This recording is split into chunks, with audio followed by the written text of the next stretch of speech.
Hello दोस्तों, कैसे हैं? उम्मीद करते हैं आप लोग अच्छे होंगे। हम आपके लिए मैथ का वीवीआई क्वेश्चन लेकर आए हैं जो बोर्ड एग्जाम में बड़े मार्क में पूछे जाते हैं। क्वेश्चन आपके पास है, सर्कस का एक तंबू 11 डेसीमीटर की ऊंचाई तक बेलनाकार है और फिर इसके ऊपर शंकुआकार है।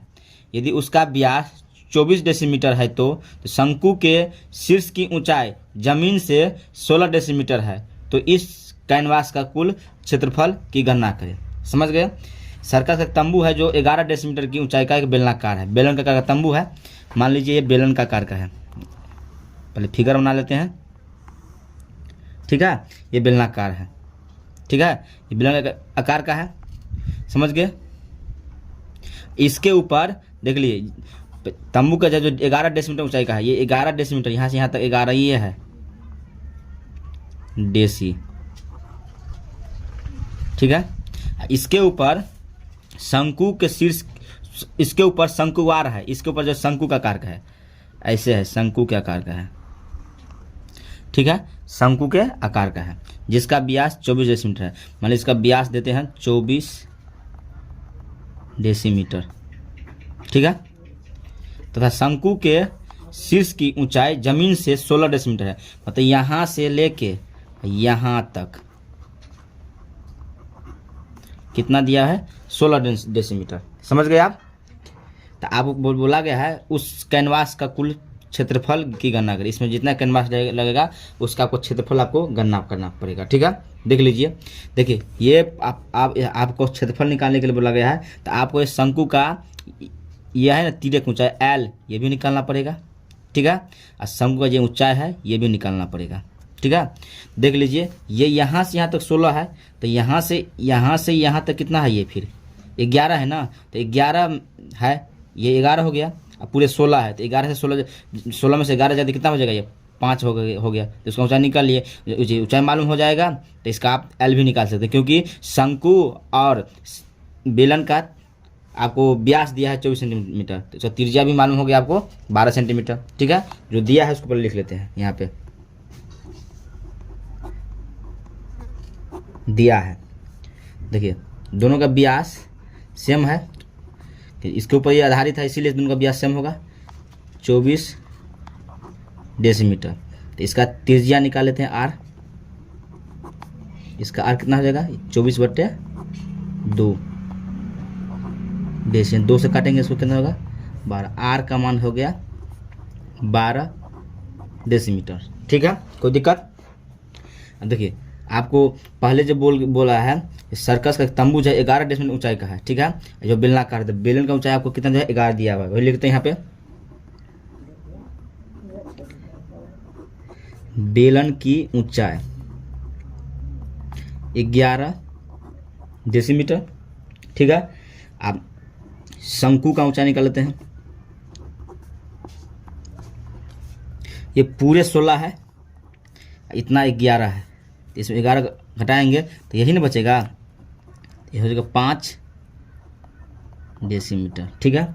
आप क्या करेंगे? इसका तिर्यक जो ऊंचाई है ना, ये निकाल लेते हैं, तिर्यक ऊंचाई, ठीक है। इसको हम एल कहते हैं। क्या कहते हैं? एल। तो यहाँ पे लिख देते हैं शंकु की, सॉरी, तिर्यक ऊंचाई एल बराबर, इसका सूत्र होता है h² + r²। रूट में h² + r²। देखिए आपको h मालूम है, कितना आपका h मालूम है? इसका h आपको मालूम है 5, 5 का स्क्वायर। r ही मालूम है कितना? 12, 12 का स्क्वायर, ये 12 है। देख लीजिए 5 का स्क्वायर होता है 25, 12 का स्क्वायर होता है 144, ये हो गया 169। इसका वर्ग निकालेंगे 13 डेसीमीटर हो गया, ठीक है। कोई दिक्कत? ये आप सब ये निकाल लिए। आपको क्या निकालना? कैनवास का क्षेत्रफल, वही लिखते हैं यहाँ पे हम। देखिए कैनवास का क्षेत्रफल बराबर, देखिए कैनवास क्षेत्रफल कैसे निकालेंगे? बेलन का क्षेत्रफल ऊपर शंकु है ना, शंकु का क्षेत्रफल जोड़ देंगे, वही कैनवास का क्षेत्रफल होगा, वही लिखते हैं यहाँ पे हम। बेलन की पृष्ठीय क्षेत्रफल प्लस शंकु की